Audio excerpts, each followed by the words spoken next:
Hello and welcome to Coach Marketing Mastery. My name is Sean Snowday. I am the co-founder and the voice of Coach Marketing Mastery, and along with India Kern. Good morning.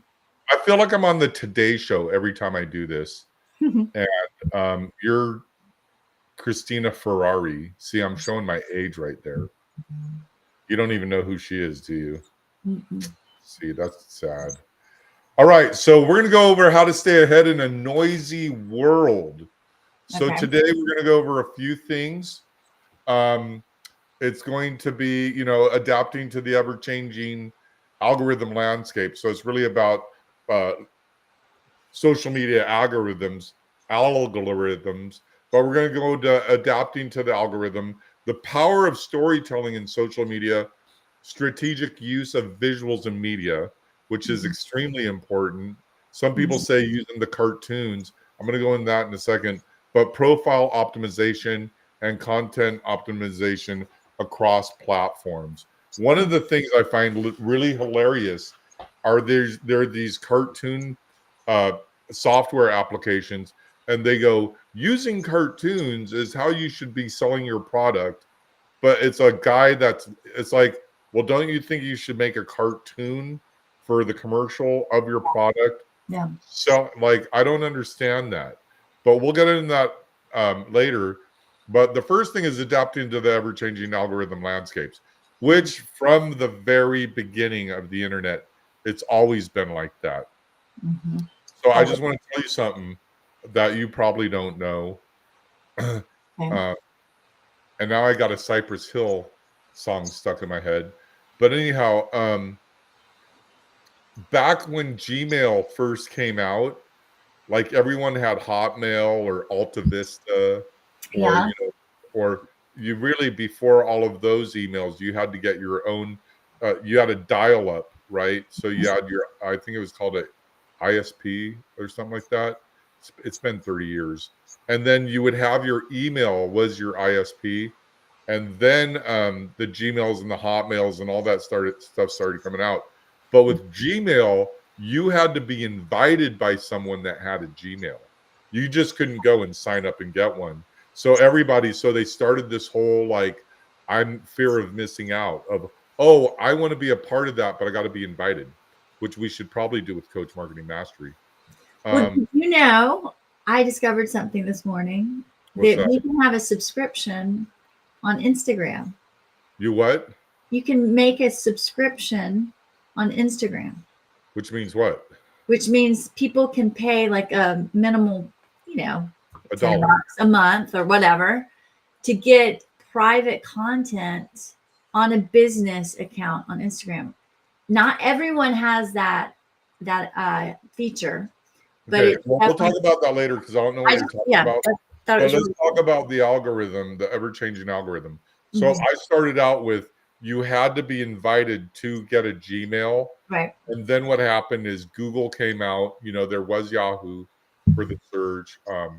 Google came out, and then they started a thing called the Google Slap I many remember years that. ago. Yeah. But and then SEO and all that. But none of that existed. It, like, once it came to fruition, and so when Windows came out, there was a certain algorithm within the operating system. So people really didn't know that word. But now everybody's heard it. So what has changed? How do you deal with the ever-changing algorithm? How do you stay on top of it? That's the question. Yeah, I mean, you'll definitely notice it. I've noticed it just in what we've been doing. We just started, fairly recently. I think we started our Instagram Coach Marketing Masterclass and Mastery like what, a month ago. And what I'm noticing is that a very small account is getting more traction than a more seasoned account that I've had. And even when I stick to my niche, right? So it's interesting that the smaller account is doing better than the bigger with more following account. So Yeah. that's one thing that I'm just doing a little testing, and it's really interesting. So I think that if you haven't started on Instagram, you need to start because they really are favoring new content, fresh meat, so to speak. Yeah. And it doesn't matter if you're small and you have 20 followers. I think we have 28 followers in Coach Marketing Masterclass, and the videos in there are doing better than an account that has, thousands. It's crazy. I mean, it's like what's going on here? Well, here's the thing. Why that? So Justin Bieber and Ludacris. Justin Bieber's first hit was called "Baby, Baby, Baby, Baby." Oh, right. I shouldn't know that, but I do. And it is the most hated video on the on YouTube. It has the most dislikes. Okay. And so the way Ludacris puts it is it has over 1 billion views because he's in it, and it has the most dislikes in it because Justin Bieber's in it. That's a little joke. Yeah. But I think that the reason we're getting so much traction is because I'm in it. I'm just kidding. Well, I mean, your video actually did better than anything we put up there. And it was when you were giving a pro tip on cross-pollination. And Uncle Sean. And another funny thing about this is I have a Twitter account that actually drove more traffic to a website, and it had 0 followers. Now, we were just starting out this thing. So I made a Twitter account. I posted on it, and everything got shared. And a lot of people clicked through. It had to do with litigation and patent law and litigation. That was another business that we were running. And the thing is that it's just like, it's so weird how these newer accounts. So I don't really know, but what are your thoughts on that? And why are newer accounts getting more views or more engagement than the older seasoned accounts? Do you know? I don't really know the answer, and it's all through testing that I'm even discovering it.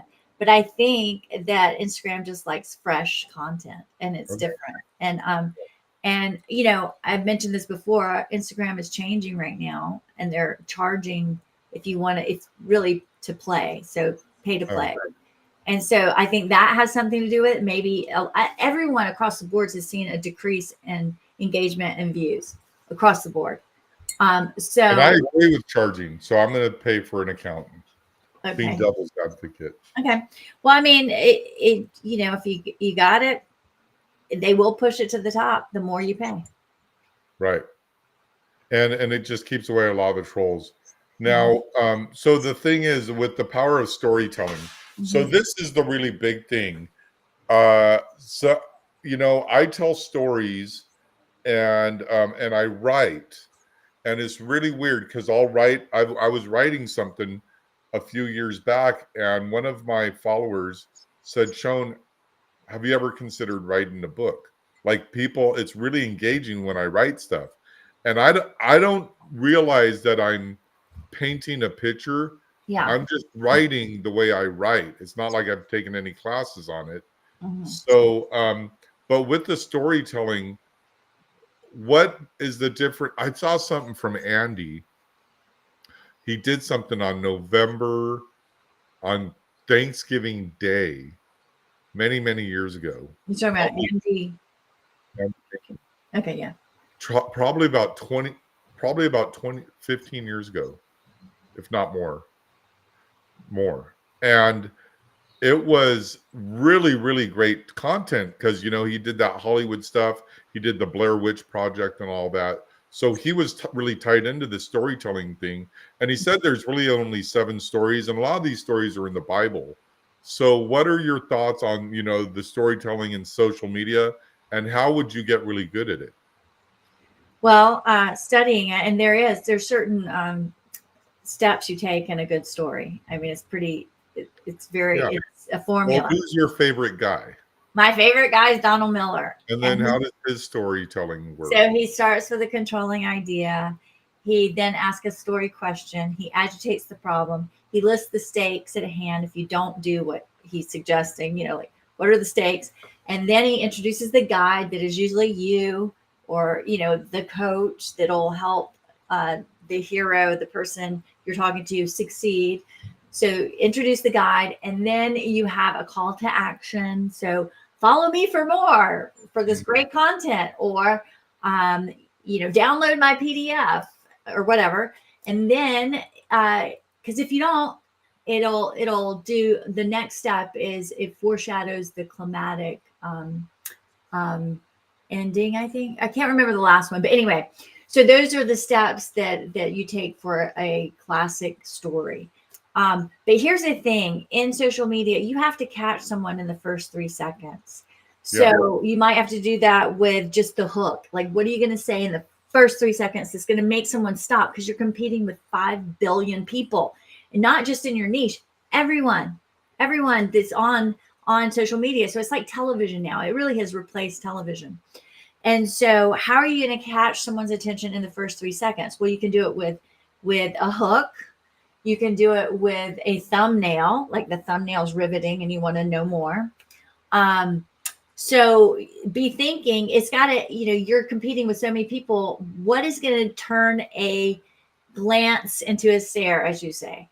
And that's probably the trickiest thing. So when you're creating in social media, rather than just throwing content there all day long, you got to have some strategy, because, just because you produce a ton of content doesn't mean that it's going to get views. You got to really think what's behind it and what is going to hook that person to stay and watch the full reel or YouTube video, or stop in LinkedIn and download the PDF, So there's strategy.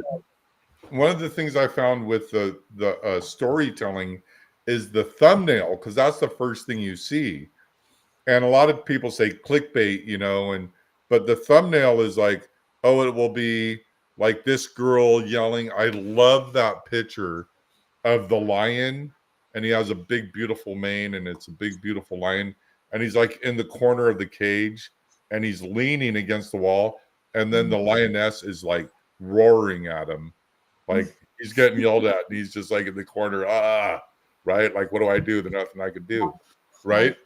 But that visual of that lion and what you get from that is that those are relationships, right? Mm-hmm. That's the relationship between a man and a woman. Is the man is just sitting there listening, and the woman is like saying stuff. Now, I'm not putting down men or women or anything, but I'm just saying it's that visual. And then now we get into the thumbnail. So, and I don't want to use that word because I hate that word, but it describes a woman that complains to the manager. And I don't think that's fair to the people that have that name. But sometimes there'll be the thumbnail, let's say, of a guy. The Pantera has this great album cover where this guy's getting punched in the face, and it looks like he's getting punched really hard. And it's gripping, like album covers were the thumbnails of the 70s. So what do you do to tell a story in a thumbnail to turn that glance into a stare? What are some things you think that are, and I'm coming from left field on this one. Yeah. I think, I think that what I've noticed, the thumbnails that do the best are when I'm looking at the camera, or there's something, like you said, some visual that catches your eye. I'm trying to think what are the best ones I've done so far. Thinking YouTube, because it's almost like it's very animated, like whatever is the thumbnail, it's usually animated person. So it's not how I usually look in real life. Right. Like, whatever. Yeah. Like that. And that gets attention. But I do want to talk about something else to make that glance into a stare is cutting, the cuts, because we are a world of ADD, really. I mean, all of us are so used to seeing things fast and consuming content fast that we don't really want to invest a lot of time. So again, it's the 3-second rule. Can I get that person, that viewer, to stop in 3 seconds? So oftentimes you have to do a cut every 1 to 2 seconds, or maybe it's 2 seconds, but that's a lot of cuts. And I'll give you a story because we like stories, right? Recently, and I'm not getting political here, but Biden did a video, and it was like 12 cuts in like 10 seconds. It was a lot of cuts, and he caught a lot of hell about it because his mental capacity. They were like, he couldn't get through the 12 seconds without having 12 cuts or whatever. And but there is something to be said about cuts, is that it changes up so fast that you're watching it to see, it keeps your attention. And I know Right. some people, like, I know that you don't like cuts as much as I do. I use cuts a lot because I think it does keep people engaged more than the long form. But it depends on what platform you're using it on. If you're on Well, YouTube, there's a few things, and it's also the age group. So, yes. so a lot of people are like, the younger people are, they're used to certain things. So the cuts, when they first came out, it was like, what? That's stupid. Now, but the younger people, they're just raised with it. Right. So it's just a standard thing for them. I wouldn't be surprised if the news started doing that, just because everyone is like, that's the only way I'm going to pay attention. We had a guy named Max Headroom when I was a kid. He's on MTV. I don't know. Have you ever heard of MTV? Anyhow, there's this guy, Max Headroom, and he was supposedly a computer generated, and he was very animated, and there was cuts in what he did, and it went viral. And then you find out all these years later, it was just a guy wearing a mask, right? With like but you thought it was supposed to be the first computer generated spokesperson or something like that. Yeah.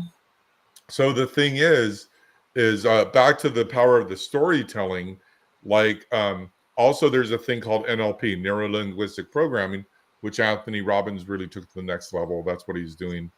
And I've taken classes on that because I don't know what I'm doing, but I'm doing it. I'm doing the NLP.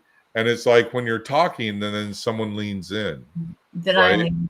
Yeah, they're like, wait, what? And you don't, and I've done this many times. I'll be like in a nightclub, I'll talk to a girl I don't know, and then she leans in, and I'm like, wait a minute, I'm not, like, I'm just talking. I don't know what I did.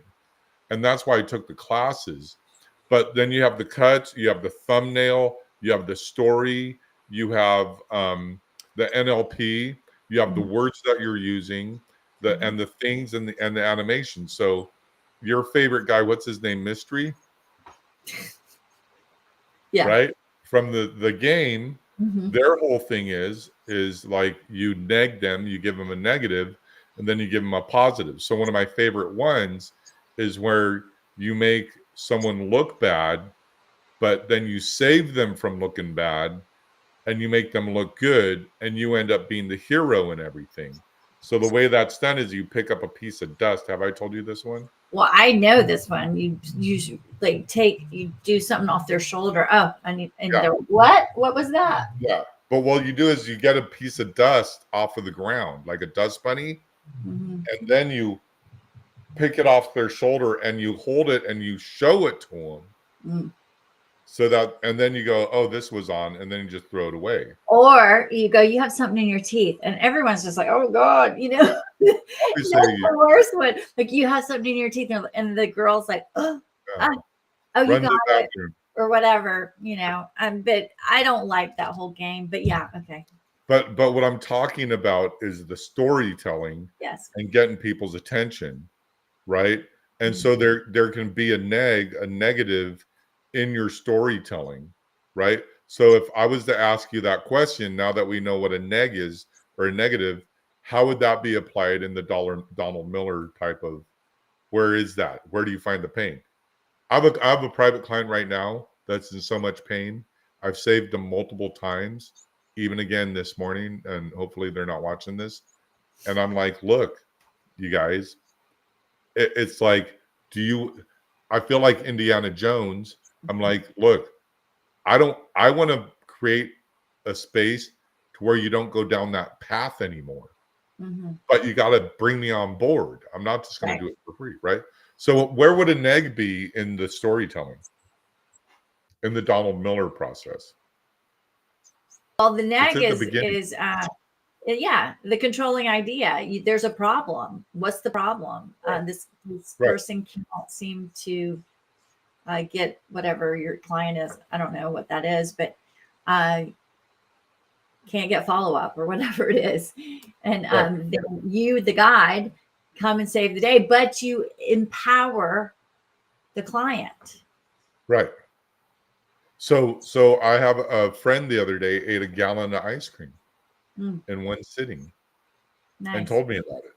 And I said, hey, they were going over, kind of condemning themselves and beating themselves up. So Right. I asked them a really important question. Do you know what it was? No. I asked them, how many times have you been to jail for eating ice cream? Right? They're not drinking alcohol. They didn't drink a case or a bottle of vodka. They ate a gallon of ice cream. Now it's not healthy for you, but it's not killing anyone but Of yourself, course. right? Yeah. So the thing is, so the negative is, I ate a gallon of ice cream, and then it's like, hey, can you stop doing that? Or do you consistently, like, there's a lot of people, like I'm one of them. I cannot buy a big bag of chips. I buy a big bag of chips. I'm like, some people it takes a week to eat them. They'll be gone in 2 days, right? So I just don't buy them.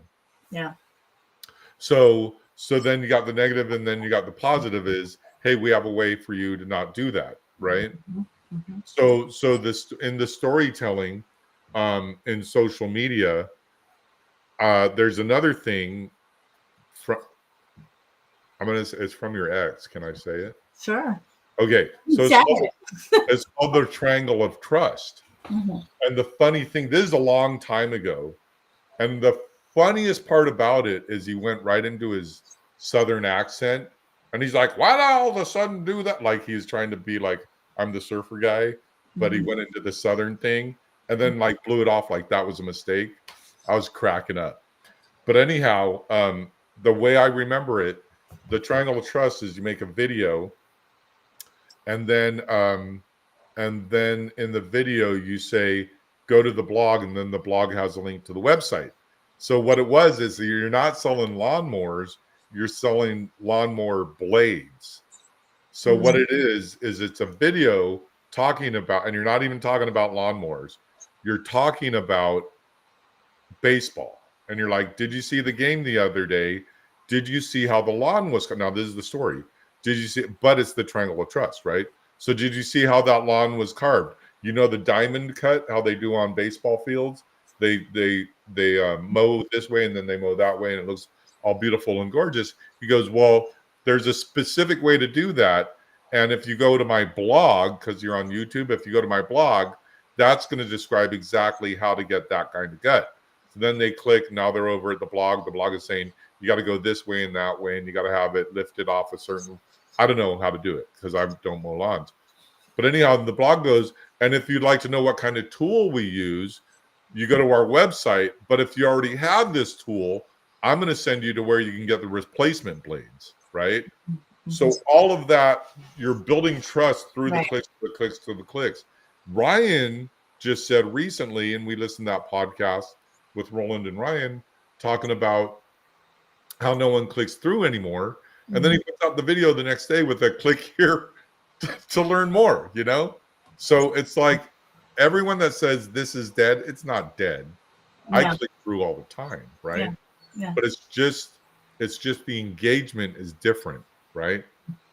So let's go into that strategic use of visuals and media, because this is a good segue to that. So you're really good at this as the strategic use of the visuals, because you're always, I think you said that was your grandma the other day, or your fairy godmother. Oh yeah. Yeah. What was that? That was like a creepy old lady from a horror. Okay, so I have this picture from Hawaii where there was a rainbow, and I acted like I'm catching it, right? Okay. So I just happened to get a woman on the beach sitting there, stranger, with her back. It was an older woman, and she's sitting on the ground. Well, I didn't edit her out because she's right there, right? So then she made it in my picture. So at one visual, I did the rainbow with, she turned into a pot of gold. So she became a pot of gold. So that's kind of how I hit her.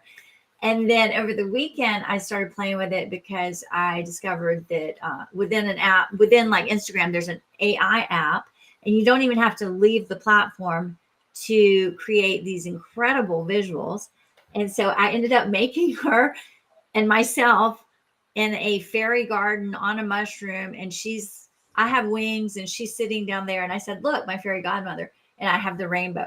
So, I just have fun with it. I think that's what I like to do. I love creating, but there's so much you can do within certain apps, like Instagram. You don't even have to leave the app. You can create everything in one platform, and that's AI within the app. And I actually did that this past weekend. So if you want to take a look at it, just go to Coach Marketing Masterclass on Instagram. Yeah. And there's another thing that you're going to know more about than I. And I actually said this in one of my group coaching classes that I'm in. But then there's a guy that charges like 25 to 50 grand. He has a video studio. He's very smart. He used to do commercials. Mm-hmm. So I said, oh, B-roll. And then he's like, well, actually, B-roll is like this, right? Mm-hmm. So what is B-roll for how do you use B-roll strategically in social media? Well, I think there's a lot of people out there that don't feel comfortable on camera. So it's a great way to add content over. B-roll is just meaning it's just, it could be, it's not the main character. So it's just, it could be this room. I could be videotaping this room and nothing's happening, but I write over it. So there's so many creative ways to make post and video without having to be the A person, right? The character. You can actually do it over your dog walking and just videotape your dog walking, then put text over it. That's B-roll. Because right. The dog, it doesn't really matter. The dog's not the main character talking, obviously. So that's the B-roll. And it's a great way to get around those people, like especially the people that are a little more fearful of being on camera, or maybe they just aren't very eloquent. That's okay. It's not even that. We have a very, very pretty client, and she doesn't want to be on video. And there's just people out there. I'm one of them. There's not many pictures of me in the history of my life, because every time they take a picture, I'm not in it. I'll like walk away, or I'll have to tie my shoe at the last minute, right? It's not like I'm a bad looking guy. I'm not saying I'm a good looking guy. I'm just saying for some reason I don't like to be in pictures. Yeah. But if you put a camera on me, I can just talk for hours and go, hey, because it's no longer about how I look. It's about the words I'm using. Mm-hmm. So with those people, but and it's funny because this guy was saying the B-roll back in the day when they had tape, there was actually a B tape and an A tape and a B tape. Okay. And he went into it, and I was like, I don't think that's going to help people in YouTube land with that information.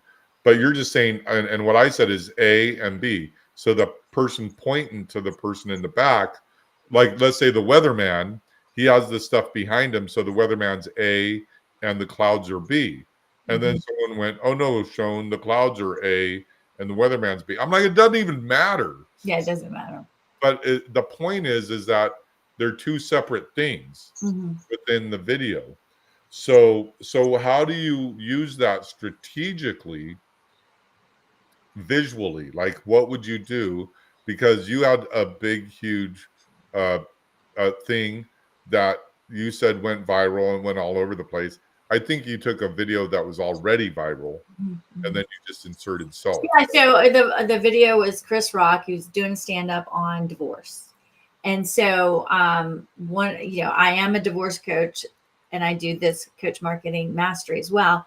So I put it on my divorce coaching Instagram profile, and it did really well. And all I did was point to him.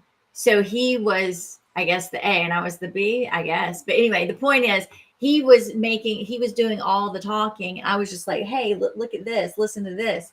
And it went viral. Of course, it didn't make me any money, but it went viral. Yeah. And so you can take video, and especially something that is in your niche. But here's the thing, make a call to action. That's where I went wrong. I didn't make any call to action. I didn't say, hey, if you want to know more about the 3 mistakes women make when going through divorce, download it in my bio or whatever, or comment. I didn't do that. And so maybe if I had done that, I could have actually gotten some out of, going viral would have actually benefited me. It didn't. Yeah. It could have. And the thing is, it's like again, the strategic use of visuals and media, there's a thing called leveraging, right? So you leveraged off of someone else's video that was already viral because someone got slapped by someone else. So anytime they were going to put content out, that was going to go all over America. Now the thing is, there's another guy that went viral back a while back, and he was the Machine, Charlie Machine. He had a meltdown. Now all of the people that were like by his side did not care about Charlie Sheen. I'm telling you right now. I lived in Westlake Village. I think I lived in Westlake Village when that all went down. Is when Mel Gibson had his thing down in Santa Monica. I did live there then. I don't know if but as the Malibu thing, you see all the people out there. And the thing is that the people that are leveraged, so Snoop Dogg wrote a song called Winning. Why? Because there was this viral, this guy having a meltdown, and all these people were like going, he's trending. If I hop on board with him, I'll be trending. Even though it was trending in a negative way. It was a man ruining his life, like literally. Everybody was waiting for him to die. He was on the verge of dying. And he was mentally not together at the time, right? I think he hit bottom and he got well, and now he's in recovery and all that stuff. But on his way down, he could have died at any moment, And there was other people hopping on board with him, using that viral negativity to their benefit, right? Right. So you can strategically use other people's visuals. Now, there's pros and cons to that. Some people are going to say, so I said this about this guy. He was a drum teacher, and there's another drummer. He's one of the best drummers in the world right now. I can't pronounce his name. He's from Brazil or something. And so the guy was pointing at he was the front, and the B, he was the A or the B, whatever. Yeah. And the drummer was playing the background. Now, if the drum teacher had 5 million subscribers and the drummer had 100,000 subscribers, then he was actually doing a favor, right? But he was still taking the guy's content. So I'm not going to get into integrity here or there because I'm sure we do it. But my point is, when you're using the strategic use of visuals or other people's visuals, then I guess the most important thing you said is to have a call to action.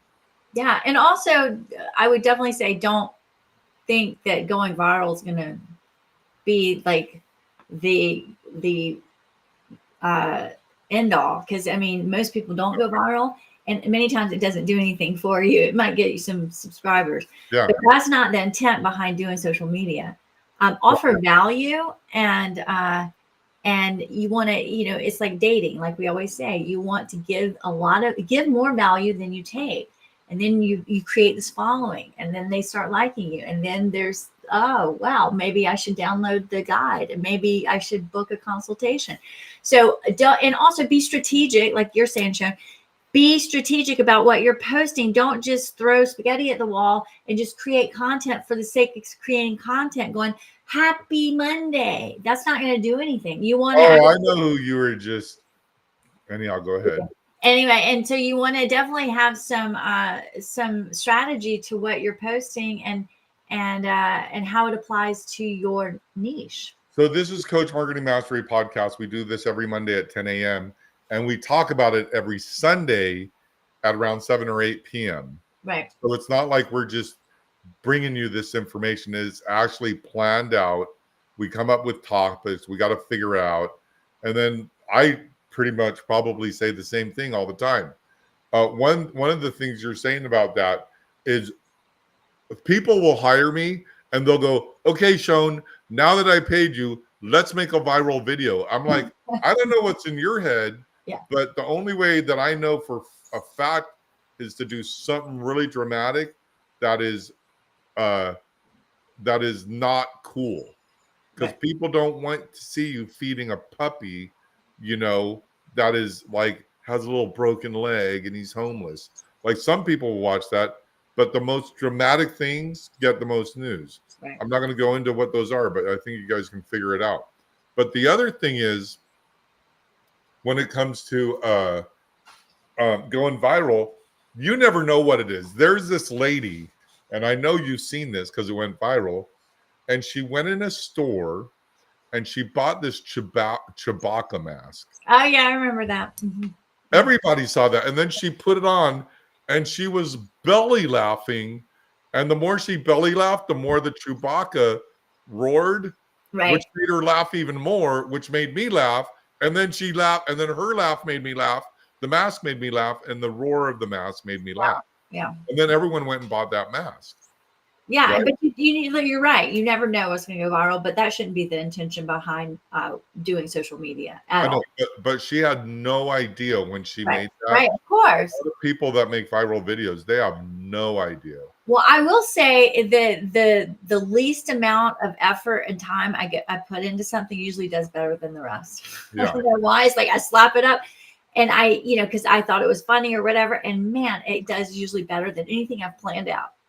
Yeah, it's different for me because when I first started working with Craig Jacobson back in 2012 at the Encinitas Cafe, getting waffles with real maple syrup. By the way, Encinitas Cafe, pro tip, ask for real maple syrup. They're bringing it to you. People don't know that. They have it in the back. Okay. But anyhow, I remember saying to this one guy, every time I write an email, it takes like 45 minutes. This is back then.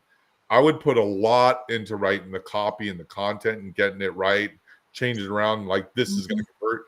I don't consider myself a copywriter, but I know that when I write copy, people are like, wow, that's really super good. And I'm like, really? It's just like words.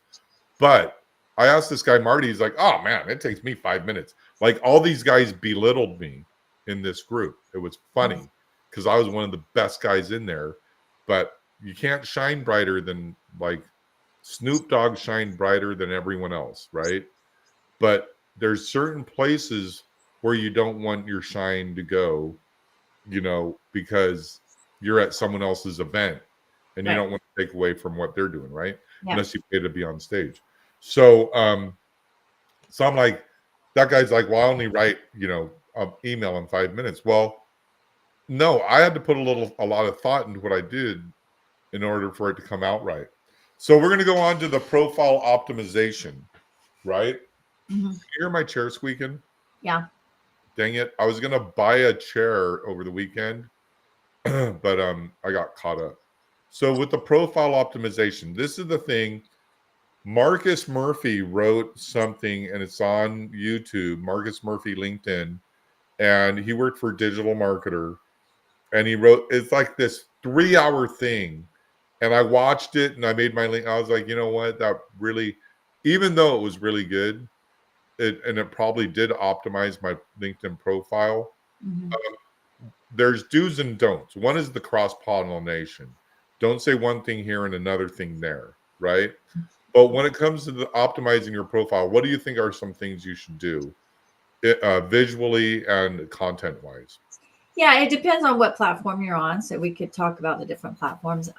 Like the other day we had a client who is, she was not a client, she's in the masterclass, and she was saying that she evolved. She, is now a divorce coach. She used to do recruiting or something like that. And so she didn't know if she should smash it all together or create a different account. So she ended up creating a different account.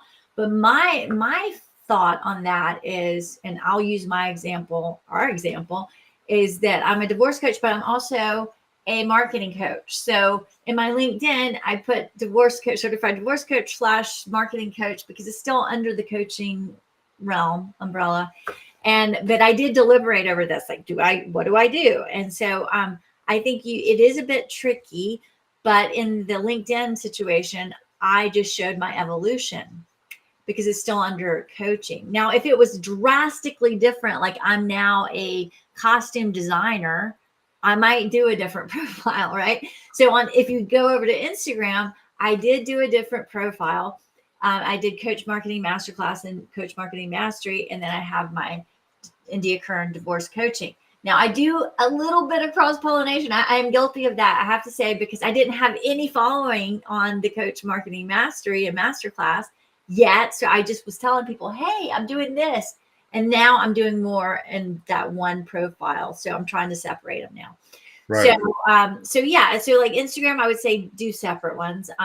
LinkedIn, I think it's okay to see an evolution as long as it's not too just completely different. Well, you got to think LinkedIn is a business profile. Right. So, Right. so like when you go down, okay, listen, there's a thing called a resume. Okay. Yeah. And your resume is going to pretty much go like this: McDonald's, Right. Burger King, Best Buy, manager at Best Buy, vice president of Best Buy, entrepreneur, right? Right. So you're going to have things like that Mm-hmm. in your LinkedIn. Mm-hmm. So to have business investor marketer is not conflicting, because you, as a business owner, you also have to be a marketer, right? So we have on ours, on mine, it's a Business Buyers Academy, right? Which I may or may not take down, but that's really like a good, solid program that people can buy. Mm-hmm. Joan Snowday at LinkedIn. But the thing is that a lot of people will say one thing, right? That, well, let's just keep it to coaches, right? Mm-hmm. They'll say, "Oh, I'm a sales coach," but then you go to their LinkedIn and it says that they sell furniture at Right. Or Sam's clothing Furniture. designer or whatever. You're just like, Yeah. wait a second. Yeah. And then it's like, okay, so well, what do you really do? Mm-hmm. So you got to be aware of that and be careful for that. But with mine, like I had Sobriety Society. I was doing stuff with treatment centers, doing marketing for them, and then gyms. I was with gyms first, then treatment centers, and then now I'm just with coaches, authors. But it's all the same thing. Mm-hmm. Like it's just, there's some people make more money than the rest, right? Right. So to optimize it, some people, there's certain things you can do, and I don't know what they are, that when people search in Google, you're going to come up to the top. Right. So you could actually use it as, and I don't know all the details of this, but you can use it as SEO, because don't waste your space. Instagram, you only have a few words. Don't repeat them. Actually use words that would be a good search for you, like marketing, like coach, like strategy, like, all the things that you would want someone to search for to find you. Burritos, yes. I have burritologist in every single one of my.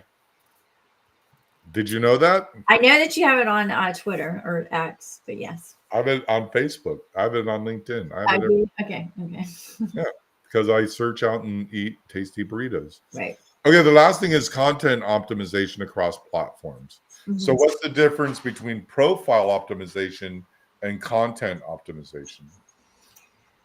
Well, okay, so content. I just said it, hashtags and all that. Yeah, and I am hearing that hashtags don't work like they used to, at least in Instagram, as far as the other platforms. I still use them, but I don't think you need to do 50 anymore, because I really don't think it serves what you think it's doing. It's just kind of a waste of time. So use like 3. I don't think you have to use that many anymore. At least in Instagram, they're saying they don't even matter. Now I don't know about YouTube and LinkedIn. I still use saying that. Well, that's what I'm hearing on the Instagram. The people that are the gurus or the gurus are saying that. Well, actually, Instagram, the CEO said it. And the hashtags do not matter, and so don't waste your time on them. That's just Instagram. That doesn't mean it's the same in LinkedIn and YouTube. And yeah, I remember going to people's Facebook pages, and I'm like, man, this is just crazy. Yeah. I don't know what you're doing here, but it just looks stupid. Yeah. And maybe they were doing it for SEO purposes, but there's also like the whole negativity. People would say negative stuff, and then they'd get this one lady. I don't want to say her name, but she has purple hair. She says she's a Christian, and she said something to the effect of, "If you're not making money, you're not a real Christian. You're basically a loser." Wow. And everybody was like, I'm not a loser. And like she got so much, and she got so much reach, she kept saying it. Wow. But now I don't know if, but she might have found, wow, I got a lot of reach, but I Mhm. went from 4,000 friends to Exactly. 700 I friends. mean, yeah. Like, so you got to be really careful. About your content. Yeah, your content, what you say, and how you optimize it. Right. You Right. know, because it could be a negative. And like my post that I made about someone, and I put a David Bowie lyric to it, and I got a lot of negative reaction. And I wasn't even saying, I wasn't agreeing with anyone. Mhm. I was just asking people, why do you feel that way? Right. Right. Are you angry at this person, or why do you like this person? What do you like about them? Why are you angry at them? I'm Mhm. trying to understand, but the whole time people are unliking and Right. unsubscribing and unfriending me. So negative attention is not always good. Just because it's, some people say if you're talking about me, it's good. Not necessarily. Well, and she did get a lot of outreach out of that, but she might have lost a lot of Yeah. good people that were going to buy from her, you know? And that's another thing that we could wrap this up with is, do you have any content out there that is not in line with who you are as a business person? For instance, with me, and I don't even know what videos I had out there, but I know I was doing a lot of stuff. It wasn't bad. Right. It was like maybe um none of it was bad, but I thought it was bad. It wasn't in line with who I was as a business person. But there's other things, like if I'm skateboarding, I have this one. What is the name of that hill at the top of where the cross is? Soledad. But, Mount Soledad. but then there, what's that park called right over there?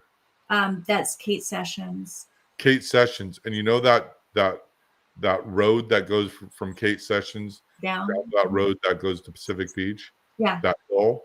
Yeah. I rode a longboard skateboard down that hill, Wow. and I was like 45 years old when I did it. So I said, I'm going to ride. Now, when I took the picture, you couldn't tell how steep it was, but I was like, I'm going to ride this board down this hill. Mhm. And and why am I telling you this? Oh, so I had that video. I had that picture out there. It wasn't a video, but I would leave something like that up because that's kind of me, having fun. Yeah. But I had other things of me, like just like maybe a pillow fight in my house, and you don't need to see me in a pillow fight, right? But I think it is okay to have a little personality, like, if and you can, there's different ways you can do this because, um, according to the platform, of course. But like, say you're on Instagram, you can put it in your story, and that's only 24 hours. And so that could be, I'm down at the shores or I'm about to go surfing or whatever. Yeah. And you can have it in your story. Or if you want to make it a content piece where you're talking about how surfing and coaching are similar, or so you wish you had a coach that would help you cross step, and you tie that into having a coach is a good thing, then that's different. But there's stories, there's posts, there's reels, there's so much. There's long form, there's IG, So TV. let me ask you a question. I have a couple iPhones, right? Mhm. These are live, Yeah.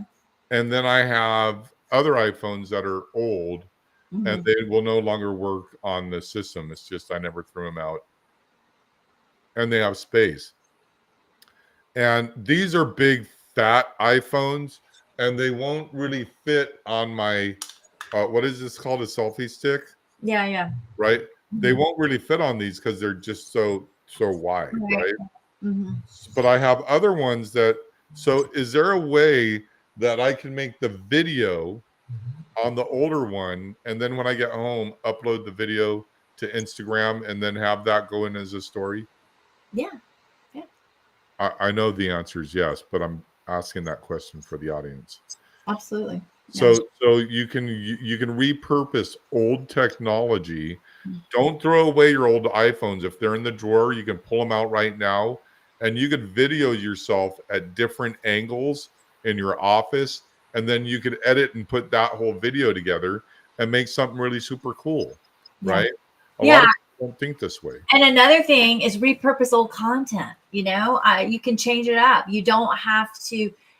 As you get better at video editing, you can take an old piece of content, chop it up differently, rename it with a better hook for that first 3 seconds, turning a glance into a stare. And so don't, remember that you have content and you can always repurpose it. Yeah. Okay. Well, that wraps up another episode of Coach Marketing Mastery with India Kern, Sean Snowday, co-founders of Coach Marketing Mastery. We should actually say this at the beginning. Go to coachmarketingmasterclass.com, coachmarketingmasterclass.com. We go over what we talk about on Mondays. We go over that on Friday in groups. You could show up, ask any questions, find out more about us, and then we might even put you in the hot seat and look at your website or your social media content and tell you how you can enhance it. Exactly. Okay, well, thanks for another productive day. And by the way, all these topics were written by India. So thank you, India. Of course. All right.